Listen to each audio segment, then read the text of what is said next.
হযরতে আবু দাজানা রাদিয়াল্লাহু তাআলা আনহু উহুদের প্রান্তরে যখন রসুলের উপর তীর বর্ষা নিক্ষেপ হচ্ছে, রাসূলুল্লাহ সাল্লাল্লাহু আলাইহি ওয়াসাল্লামের সামনে এসে দাঁড়িয়েছেন। সামনে মানে তার চেহারা, হযরতে আবু দাজানা রাদিয়াল্লাহু তাআলা আনহু তার চেহারাটা রসুলের চেহারার দিকে, পিঠ দিয়েছেন ওই দিকে, এবং যতগুলো তীর আর আঘাত, সব আঘাত হযরতে আবু দাজানা রাদিয়াল্লাহু তাআলা আনহু পিঠ দিয়ে বরণ করেছেন। সাহাবায়ে কেরাম এতটুকু পর্যন্ত বরদাস্ত করেন নাই যে রসুলকে আমি বাঁচানোর জন্য রসুলের সামনে আমি দাঁড়াবো আর আমার পিঠটা রসুলের চেহারার দিকে থাকবে, এতটুকু বরদাস্ত করেন নাই। রসুলের চেহারা যেদিকে, আমার চেহারা সেদিকেই থাকবে, আমার পিঠ দিয়ে আমি রসুলকে বাঁচাবো। ইতিহাস সাক্ষ্য দেয় হযরতে আবু দাজানা রাদিয়াল্লাহু তাআলা আনহুর পিঠে 70 কিংবা 80-র মতো তীরের আঘাত ছিল। তো সাহাবায়ে কেরাম রসুলকে এত ভালোবাসলেন,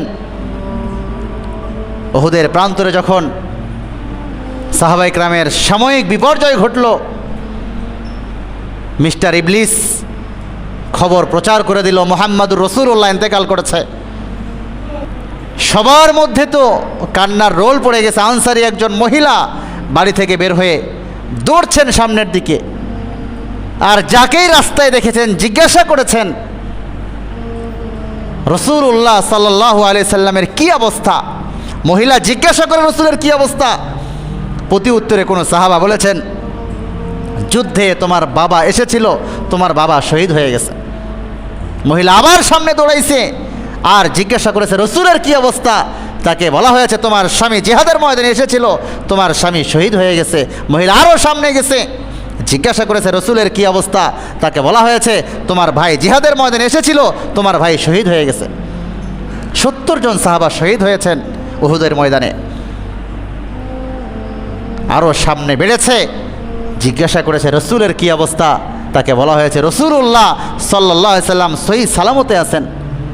মহিলা বলে, রসুলের চেহারা না দেখা পর্যন্ত আমি নিজেকে আর মানায় নিতে পারছি না।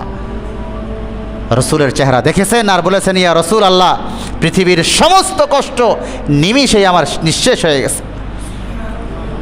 স্বামী মারা গিয়েছে তো কি হয়েছে, বাবা নাই তাতে সমস্যা কোথায়, ভাই মারা গেছে তো কি হয়েছে, আপনি জীবিত, আপনি বা হায়াত, এতটুকুই আমি একজন মুসলিমা হিসাবে আমার জন্য সান্ত্বনা।